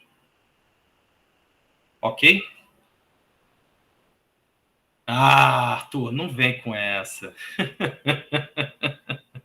Aí é o turismo em Balneário Camboriú, tem todo um processo lá identificado, você falou na última aula. Balneário Camboriú vai ser uma grande metrópole nacional. O nosso futuro é Balneário Camboriú. Bem, pessoal, se vocês tiverem alguma dúvida, esse é o momento. Não nos veremos mais pessoalmente. Então, só para terminar, vão pensando aí se vocês tiverem algumas dúvidas. A gente está terminando a disciplina. Não é da maneira que a gente queria, vocês já sabem dessa história toda. Né? Espero que a gente volte rapidamente para as aulas presenciais, que é muito mais interessante, muito mais divertido e muito menos cansativo para mim. Por incrível que pareça, o remoto é mais cansativo. É mais tempo falando, é menos tempo interagindo. Eu não sei quem vocês são, eu só sei que são essas bolinhas aí. Vocês vão ter que se identificar quando encontrarem comigo presencialmente. Oi, professor, tudo bem? Sou o Hugo. O Hugo eu vou conhecer pela voz, porque falou pra caramba na aula. Obrigado, Hugo, isso é muito importante. Mas eu não conheço vocês fisicamente, então vocês vão ter que se identificar quando estiver lá no presencial. E aí, professor Márcio, tudo bem? Estou vendo aqui os nomes. Maria Vitória, Vitor, Yuri, Adriano. Tá? É só assim que a gente vai poder se conhecer. Tá? Mas, infelizmente, foi assim. Espero que vocês consigam ter um bom aproveitamento dos cursos. Levem em consideração o que a gente fala nas avaliações de vocês. A gente está pensando não só nessa disciplina, a gente está pensando no futuro de vocês ao longo do curso. Então, levem isso em consideração quando forem fazer as provas de vocês. Escrevam, pensem. A gente quer entender como vocês também estão pensando sobre. Acho que isso é importante. E a gente leva muito em consideração quando faz a avaliação isso. Tá? E qualquer dúvida, entre em contato comigo ou com os monitores. Né, Arthur? Estamos aí para isso. Estamos sendo pagos para isso, ou não pagos para isso, como eu digo sempre. Tá bom, pessoal? Ainda tem mais uma. E obrigado aí pelos elogios também, pessoal. A gente vai se falando até o final, tá bom? Vamos descansar também. Um abraço. Obrigado, Marcos. Obrigado, Arthur. Bom dia e bom almoço para vocês aí.